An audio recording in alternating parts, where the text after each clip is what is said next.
Ésaïe chapitre 23. Oracle sur Tyr. Lamentez-vous, navire de Tarsis, car elle est détruite. Plus de maisons, plus d'entrées. C'est du pays de Kittim que la nouvelle leur en est venue. Soyez muets d'effroi, habitants de la côte, que remplissaient les marchands de Sidon, parcourant la mer. À travers les vastes eaux, le blé du Nil, la moisson du fleuve était pour elle un revenu. Elle était le marché des nations. Sois confuse, Sidon, car ainsi parle la mer, la forteresse de la mer. Je n'ai point eu de douleur, je n'ai point enfanté, je n'ai point nourri de jeunes gens, ni élevé de jeunes filles. Quand les Égyptiens sauront la nouvelle, ils trembleront en apprenant la chute de Tyr. Passez à Tarsis, lamentez-vous, habitants de la côte. Est-ce là votre ville joyeuse? Elle avait une origine antique, et ses pieds la mènent séjourner au loin. Qui a pris cette résolution contre Tyr, la dispensatrice des couronnes? Elle dont les marchands étaient des princes, dont les commerçants étaient les plus riches de la terre. C'est l'Éternel des armées qui a pris cette résolution pour blesser l'orgueil de tout ce qui brille, pour humilier tous les grands de la terre. Parcours librement ton pays, pareil au Nil, fille de Tarsis, plus de joug.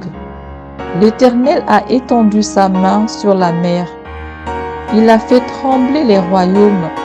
Il a ordonné la destruction des forteresses de Canaan.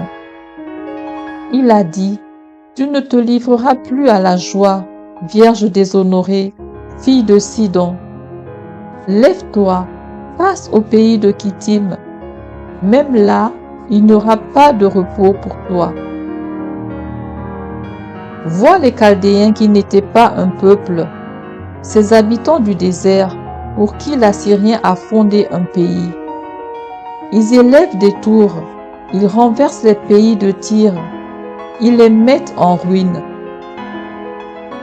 Lamentez-vous, navires de Tarsis, car votre forteresse est détruite. En ce temps-là, Tyr tombera dans l'oubli 70 ans, ce que dure la vie d'un roi. Au bout de 70 ans, il en sera de Tyr comme de la prostituée dont parle la chanson. Prends la harpe, parcours la ville, prostituée qu'on oublie. Joue bien, répète tes chants, pour qu'on se souvienne de toi. Au bout de 70 ans, l'Éternel visitera Tyr, et elle retournera à son salaire impur. Elle se prostituera à tous les royaumes de la terre sur la face du monde.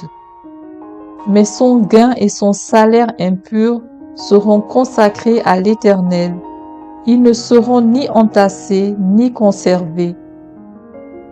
Car son gain fournira pour ceux qui habitent devant l'Éternel une nourriture abondante et des vêtements magnifiques.